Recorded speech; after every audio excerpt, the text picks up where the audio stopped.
Dear students, मैं संदीप सिंह, प्रवक्ता भौतिक विज्ञान जेपीआईसी डिजिटल स्टडी के यूट्यूब चैनल पर आपका स्वागत करते हैं।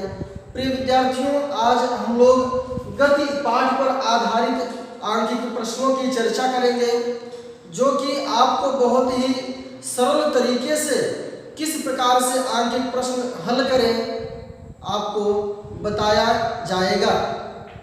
इसके पहले वाले वीडियो में हम आपको गति पाठ का आंकिक प्रश्न पहला और दूसरा हल करा चुके हैं। आज हम लोग क्वेश्चन नंबर 3 के आगे की चर्चा करेंगे। इस वीडियो को आप लोग पूरे अंत तक बने रहिएगा, तब आप आंकिक प्रश्नों को बेहद ही सरल तरीके से कर पाएंगे।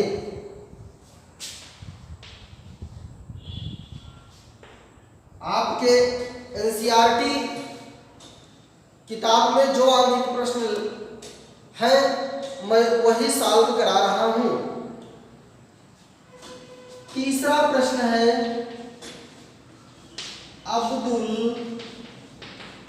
अब्दुल किसी व्यक्ति का नाम है। अब्दुल किसी व्यक्ति का नाम है। गाड़ी से स्कूल जाने के क्रम में, यहां पर आप बिल्कुल समझते चलेंगे। अब्दुल गाड़ी से स्कूल जाता है, तो अब्दुल गाड़ी से स्कूल जाने के क्रम में औसत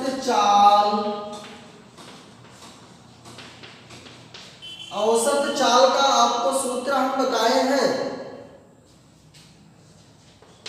जो विद्यार्थी जानते हैं औसत चाल का क्या सूत्र होता है, नीचे कमेंट कर देंगे। क्रम में औसत चाल 20 किलोमीटर प्रति घंटा पाता है। कितना पाता है? 20 किलोमीटर प्रति घंटा पाता है। जब देखिए, अब्दुल गाड़ी से स्कूल जाने के क्रम में, स्कूल जाता है, जाने के क्रम में औसत चाल 20 किलोमीटर प्रति घंटा पाता है और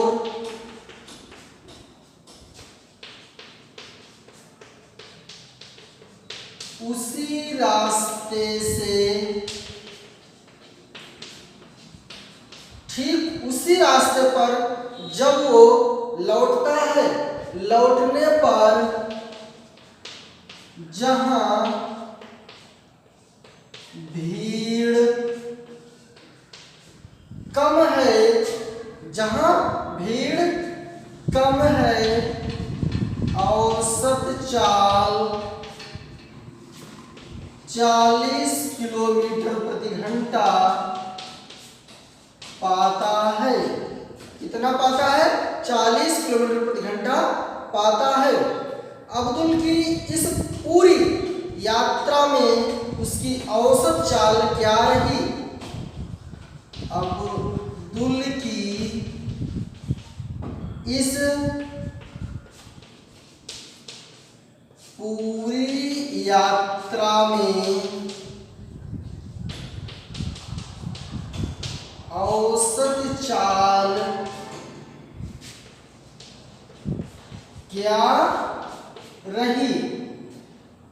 आपको हम इसके पहले भी बता चुके हैं।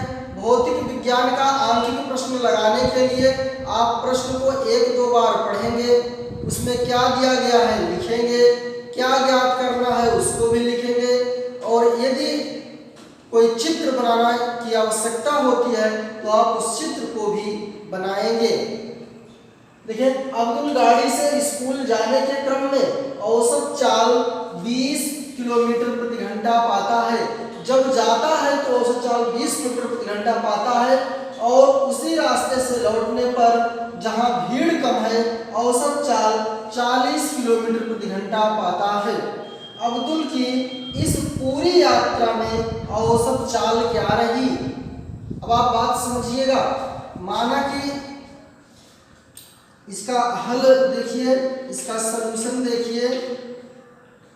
माना कि बिंदु ए है, ए से बी वो जाता है, कहाँ जाता है? अपने स्कूल जाता है। तो जब वो जाता है तो जाने के क्रम में 20 किलोमीटर प्रति घंटा उसकी औसत चाल रहती है। औसत चाल कितनी रहती है?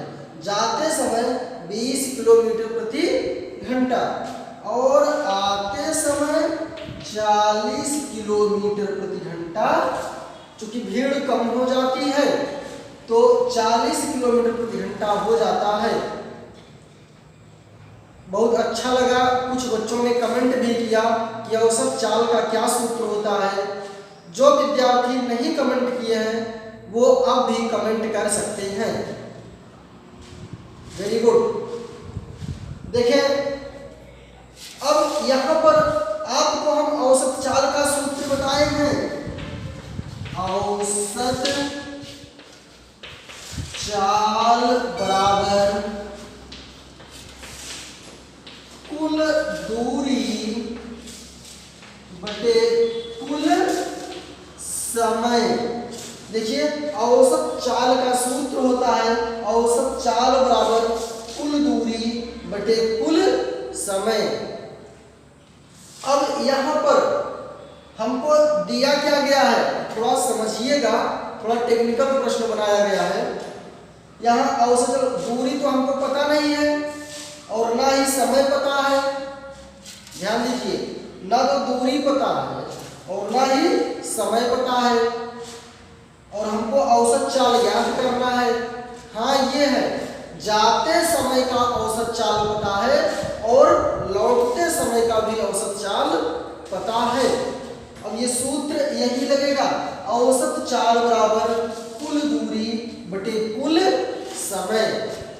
अब आप देखिए, हम ए से बी जब जा रहे हैं, एक बार जाने की बात करेंगे और एक बार लौटने की बात करेंगे। ए से बी अर्थात अपने घर से बी बिंदु पर विद्यालय है, वहां जाता है। माना कि ये दूरी x है। क्या दूरी है? x दूरी है। यहाँ कुल दूरी क्या है? x है। और मान लिया कि समय t1 है। समय क्या है? t1 है। अब इसी सूत्र में देखिए, औसत चाल बराबर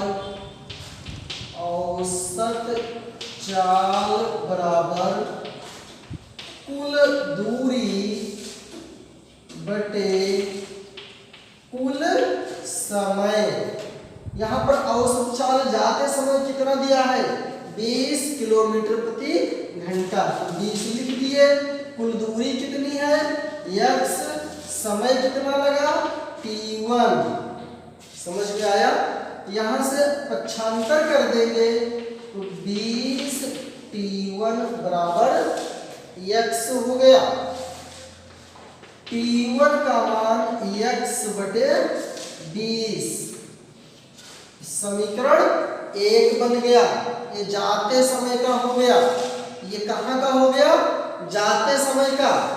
अब आप देखिए, अब लौटने का बनाएंगे। B से A पर जब आता है, अब कहाँ की बात कर रहे हैं? B से A की बात कर रहे हैं जब वो लौट रहा है। तो x दूरी जाने में था, जब B से A वापस आएगा तब भी तो x ही दूरी होगा, क्योंकि उसी मार्ग पर गति करेगा।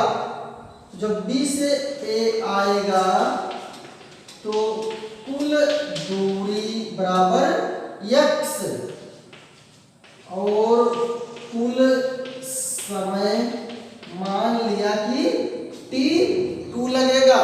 क्यों अलग मान लिया गया? क्योंकि यहाँ अलग है भी तो 40 किलोमीटर प्रति घंटा है। दूरी तो वही रहेगा लेकिन 40 किलोमीटर प्रति घंटा है, इसलिए समय t2 मान लिया गया। अब यहाँ पर वही फिर से फार्मूला, चूंकि फार्मूला तो एक ही है औसत चाल याद करने का। औसत चाल बराबर कुल दूरी बटे कुल समय। औसत चाल कितना है 40 है और कुल दूरी कितनी है x है और कुल समय t2। यहां पर हम क्या कर देंगे क्रॉस मल्टीप्लाई कर देंगे तो क्या हो जाएगा 40 t2 बराबर x। जब यह मल्टीप्लाई में होता है गुणा में होता है तो नीचे जाता है तो t2 बराबर x बटे 40 हो जाएगा। t2 बराबर x बटे 40 हो जाएगा। इस समीकरण 2 हो गया, t1 हो गया और ये t2 हो गया। बिल्कुल समझ में आया होगा। अब एक बात आप और समझिए, a से b तक जाने में x दूरी है और b से a तक आने में x दूरी है, तो इस टोटल कितनी दूरी हुई 2x दूरी हुई। कितनी दूरी हुई 2x। ये तो देखिए आप, ये तो सिर्फ a से b का था और ये तो b से a का था, अर्थात ये वाला सिर्फ जाने का था और ये वाला क्या था आने का। अब आने और जाने में जो टोटल औसत है उसको हम ज्ञात कर लेंगे, अर्थात अब्दुल को स्कूल जाने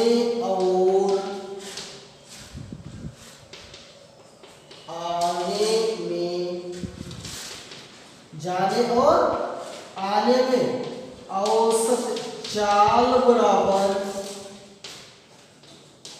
कुल दूरी बटे कुल समय। औसत चाल ही तो हमको ज्ञात करना है, ये तो पता नहीं है। कुल दूरी x प्लस x हो गया और समय कितना हो गया t1 प्लस t2। जाने में t1 समय लगा और आते समय t2 समय लगा, तो अब t1 और t2 का इस समीकरण 1 और 2 से मान रख देंगे। तो आप देखिए 2x हो गया, यहाँ t1 का मान x बटे 20 प्लस t2 का मान x बटे 40। बिल्कुल स्पष्ट हुआ। अब आप देखिए 2x हो गया, यहाँ पर 40 और 20 का एलसीएम आप जानते हैं, इसको हम 2 से 2 दूनी 4, 2 एक कम 2, 2 एक कम 2, 2 पंचे 10, 2 पंचे 10, 5 तो कटेगा नहीं तो इसको नीचे कर लेंगे, 5 एक कम 5, 2 दूनी 4 दूनी 8 पंचे 40। यहाँ पर इसको जब सॉल्व करेंगे तो क्या आ जाएगा इसका एलसीएम 40 हो जाएगा। ये 20 दूनी 40, फिर यहाँ क्या हो जाएगा 2x, 40 एक कम 40, एक का x पूरा करेंगे x आ जाएगा। अब यहाँ पर आप देखिए थोड़ा समझने योग्य बात है, 2x बटे 3x बटे 40 हो जाता है। अब आप देखिए ये तो पूरा ये तो भिन्न का रूप है, ये तो भिन्न का रूप है, जहां पर आपको 1 2 3 इस प्रकार से स्टेप मिलता है। ये तीसरा वाला यहाँ पर चला जाता है और जब यहाँ 4 स्टेप रहता है तो पहला गुणे तीसरा, और वहां पर देखिए यदि कहीं पर a/b c/d पहला गुणे चौथा और दूसरा गुणे तीसरा लगाते हैं, ये वाला ऊपर चला जाता है और ये वाला यहाँ पहला 1 2 3 4 पहला गुणे चौथा और दूसरा गुणे तीसरा लगाते हैं। यहाँ पर हो जाएगा 2x गुणे 40 बटे 3x, x से x कैंसिल हो गया, 40 दूनी 80 बटे 3 किलोमीटर प्रति घंटा हो गया, 80 बटे 3 किलोमीटर प्रति घंटा हो गया। यदि इसको हम दशमलव रूप में प्राप्त करना चाहें तो आप देखिए 80 से सदैव हर को भाग देते हैं, अंश में देखिए 80/3 है तो 80 में 3 से भाग देते हैं, सदैव हम हर से ही भाग देते हैं। यहाँ देखिए 3 दूनी 6, 2 उतर गया घटाने पर 8, 0 आ गया, 3 6 18, 2 20। अब तो जाएगा नहीं, यहाँ दशमलव लगा देंगे तो 1 0 और उतार लेंगे, 3 6 18।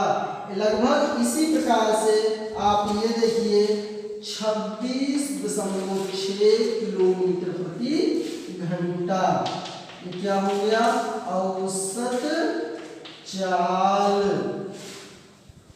आप ये देखिए यही क्या हो गया, औसत चाल। हम इस वीडियो में आपको पूरा बेहद ही सरल शब्दों में हमने बताने का प्रयास किया। एक बार फिर से मैं चर्चा कर दे रहा हूँ बिल्कुल शॉर्ट में। जाने में एक बार औसत चाल का सूत्र लगा दिए, फिर आने में लगा दिए, और हमको टोटल, क्योंकि जाने और आने का प्रश्न में दिया गया था, जाने और आने की औसत चाल दिया गया था, हमको पूरा औसत चाल चाहिए था अर्थात जाने और आने का। तो वहां से जब हम T1 निकाल लिए और T2 निकाल लिए, इसके बाद हम औसत चाल का सूत्र लगा दिए और बेहद ही आसानी तरीके से रिजल्ट आ गया। हम उम्मीद करते हैं कि वीडियो आपके लिए बहुत महत्वपूर्ण होगा। इसी प्रकार से हम जितने आंकिक प्रश्न हैं सभी आंकिक प्रश्नों के न्यूमेरिकल आपको करवा दिए जाएंगे। आप लोग इस हमारे चैनल के माध्यम से पूरा का पूरा लाभ ले रहे हैं। कई बच्चे तो बहुत सक्रिय हैं जो होमवर्क भी करके हमारे व्हाट्सएप पर भेजते हैं। अधिकतर विद्यार्थी होमवर्क करके भेजते हैं। ऐसे वे विद्यार्थी जो